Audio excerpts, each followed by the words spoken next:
좋은 아침입니다. 서창원 목사입니다. 오늘 우리가 함께 나눌 말씀은 마태복음 5장 13절에서 16절까지의 말씀입니다. 제가 읽어드리겠습니다. 너희는 세상의 소금이니 소금이 만일 그 맛을 잃으면 무엇으로 짜게 하리요? 후에는 아무 쓸데없어 다만 밖에 버려져 사람에게 밟힐 뿐이니라. 너희는 세상의 빛이라 산 위에 있는 동네가 숨기지 못할 것이요 사람이 등불을 켜서 말 아래 두지 아니하고 등경 위에 두나니 이러므로 집 안 모든 사람에게 비치느니라. 이같이 너희 빛이 사람 앞에 비치게 하여 그들로 너희 착한 행실을 보고 하늘에 계신 너희 아버지께 영광을 돌리게 하라. 아멘. 오늘 본문은 예수님께서 앞서 말씀하신 팔복을 복으로 여기는 주의 제자들에게 하신 말씀입니다. 너희는 세상의 소금이다. 너희는 세상의 빛이다. 아멘.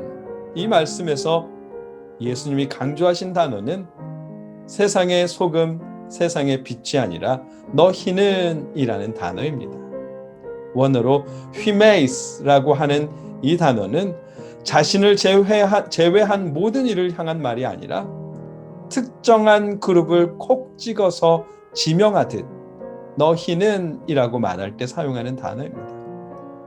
예수님은 예수님 시대에 자신들의 부귀 영화를 위해 하나님의 의를 오도한 바리새인이나 그런 사람들을 제외하고 온유하며 마음이 청결하며 하나님 나라를 소망하는 주의 제자들을 향해 너희는 이라고 하시는 것입니다. 그들만을 향해 세상의 소금이고 세상의 빛이라고 말씀하시는 것입니다. 주님께서 제자들을 향해 세상의 소금이요 세상의 빛이라고 은유하신 이유는 단순히 착한 행실만을 강조하기 위한 것이 아닙니다. 소금으로 맛을 내는 것과 빛으로 세상을 환하게 밝히는 일은 하나님의 나라를 증거하는 일을 함께 의미하는 것입니다. 왜냐하면 그 일은 하나님의 나라를 증거하는 일은 주님의 제자들만이 할 수 있는 일이기 때문입니다. 착한 일은 모든 종교가 말합니다. 유교나 불교나 이슬람이나 유대교나 어느 종교 하나 빠짐없이 착한 행실을 말할 수 있습니다. 그러나 주를 믿는 사람들은 착한 행실뿐만 아니라 하나님의 나라도 더불어 증거할 수 있습니다.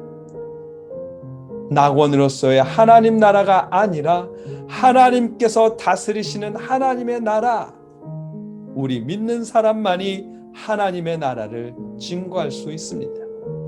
그렇기에 주님은 우리를 향해 세상에 반드시 필요한 존재라고 하시는 것입니다. 세상의 소금이며 세상의 빛이라고, 그만큼 소중한 존재라고 말씀하시는 것입니다. 그렇기에 하나님의 사랑과 그리스도의 은혜를 전하며 하나님 나라를 증거하는 것, 우리가 해야 할 일입니다. 16절에서 착한 행실로 하늘에 계신 너희 아버지께 영광을 돌리게 하라라고 말씀하신 이유가 그것 때문입니다. 하나님의 나라. 하나님의 나라를 증거하려면 당연히 하나님의 나라를 사모해야겠죠.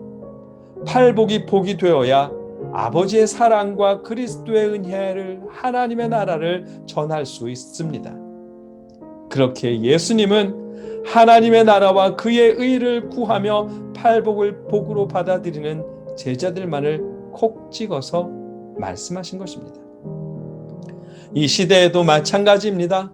하나님의 나라와 그의 의를 사모하는 여러분을 콕 찍어 여러분의 존재가 세상에 없어서는 안 될 가장 소중한 존재라고, 너희는 세상의 소금이다, 너희는 세상의 빛이다 라고 하시는 것입니다.